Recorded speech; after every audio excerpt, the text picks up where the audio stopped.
సకల దేవతా స్వరూపుడు శ్రీ షిరిడి సాయినాథ్ మహారాజ్ గారి పాదారవిందాలకు శిరస్సు వంచి నమస్కరించుకుంటూ బాబా ఇలా అంటున్నారు, ఇప్పుడు ఎంత ఉన్నానో అప్పుడు అంతే ఉన్నాను శ్యామ అనేటువంటి బాబా మాటల్లోని అంతరార్థం బోధపడుతుంది. ఉపనిషత్తులు వర్ణించిన నిత్యమైన సత్యమైన అంతటి తమ సహజ స్థితిని అంత తేలిగ్గా తమదైనటువంటి శైలిలో అలతి పదాలను బాబా చెప్పకనే చెప్పారు. అటువంటి నిత్యమైన సత్యమైనటువంటి స్థితిలో నడయాడుతున్న స్థితిలోనే అవును అదంతా నేను చూశాను అని బాబా చెప్పినటువంటి సమాధానం కానీ మానవ సహజమైనటువంటి బుద్ధి పరిధికి ఆ తత్వం బోధపడదనే నేపథ్యంలో మాధవరావు మల్లన అదంతా నిజమేనా అని చెప్పి దేవా అని చెప్పి అడిగితే మసీదులో కూర్చొని నేను ఎప్పుడూ అబద్ధం ఆడను అని చెప్పి బాబా సమాధానమిస్తారు. బాబా తమ సహజ స్థితిని మరలా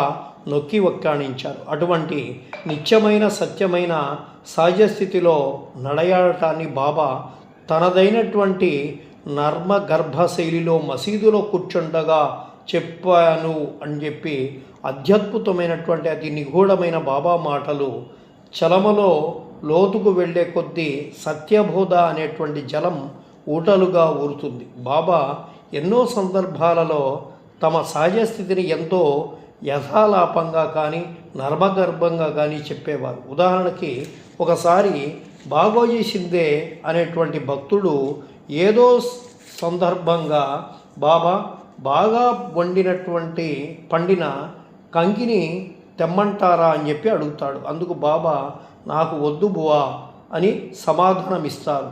అప్పుడు అక్కడే ఉన్నటువంటి ఒక ముసల్మాను భక్తుడు బాబాకు పళ్ళు ఎక్కడ ఉన్నాయి, ఆయన ఎలా నములుతారు అని చెప్పి అంటాడు. అప్పుడు బాబా ఒకరోజు ఉంటాయి, ఇంకొక రోజు ఉండవు, నాలుక మట్టి అయిపోతుంది, పళ్ళు రాళ్ళుగా మారుతాయి, నా పళ్ళు 4000 సంవత్సరాల నాటివి, నన్నివేరా ఇట్టివే అని చెప్పి అంటారు.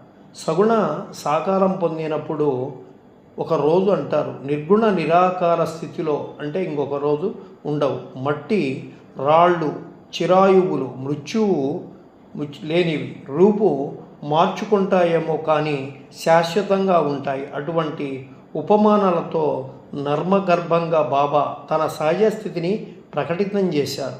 ఒక సందర్భంలో నా వయసు లక్షల సంవత్సరాలు అని చెప్పడంలో, ప్రస్తుత సందర్భంలో నా పళ్ళు 4000 సంవత్సరాల నాటివి అని అనడంలో తాము సదా నిత్యమైన సత్యమైన పరబ్రహ్మ స్థితిలో ఓలలాడుతుంటాము అనేటువంటి అంతరార్థమే వీడి ఉందని మనం చెప్పుకోవచ్చు. ఇటువంటి నిత్యమైన సత్యమైన తమజ సహజ పరబ్రహ్మ స్థితికి ఉటంకిస్తూ దేవా నీవు ఎంత పురాతనమైన వాడివి అని చెప్పి మాధవరావు అడిగితే అందులో అబద్ధమేముంది శ్యామ అని చెప్పి సమాధానమిస్తారు. జననం మరణం లేని తమ సహజ స్థితిని బాబా ప్రస్తావించినట్లయితే నీవు నేను ఎన్నో జన్మలు ఎత్తాము అని శ్యామతో అంటాడు. అనే సందేహం తలెత్తితే సందేహమే నివృత్తికై ఇంకొంచెం తెలుసుకునేటువంటి ప్రయత్నం చేద్దాం. ఒక సందర్భంలో నీవు లేవు నేను లేను నీ రాజలోకము లేదు అంటున్నటువంటి శ్రీకృష్ణుడు మరొక సందర్భంలో తాను ఎన్నో జన్మలు ఎత్తానని చెప్పడాన్ని భగవాన్ రమణ మహర్షి విశదీకరిస్తూ అర్జుని దృష్టికి అనుగుణంగా వాని సమతరంలో వానితో సంవాదించినారు. మరి ఇక్కడ భక్తుని బుద్ధి పరిధిలోని సంభాషించే సత్యాన్ని తెలియజేస్తారు అని భగవాన్ మాటల్లోని అంతరార్థం. నీవు నా నుండి ఎన్నడూ వేరుగా ఉండింది లేదు, అది నీకు అనుభవం కావాల్సినటువంటి సత్యం. ఆ సత్యాన్ని నీకు ఎరుకపరచడానికే నేను ఎన్నో జన్మల నుండి నీతో కలిసి నడయాడుతున్నాను అనేది బాబా మాటల్లోని అంతరార్థం. తాము ఉద్ధరించవలసినటువంటి భక్తులపై బాబా మాటలలో అల్లా ఆయనకు అప్పగించినటువంటి పైసలు అని చెప్పి అనుకోవచ్చు. సద్గురువుకున్న ఎనలేని ప్రేమ ఈ సందర్భంగా మనకు అవగతమవుతుంది. అపరిమితమైనటువంటి పరబ్రహ్మతత్వం తామైనప్పటికీ పరిమితమైనటువంటి ప్రాకృతిక దేహం ధరిస్తూ భక్తునితో పాటుగా జన్మిస్తూ ఆ భక్తుని మరలా తమలో కలుపుకోవడం కోసమే ఆ సద్గురువు అనక్షణం పడే తపనను ఏ అక్షరాలు అందిస్తాయి, ఏ పదాలు వర్ణించగలం.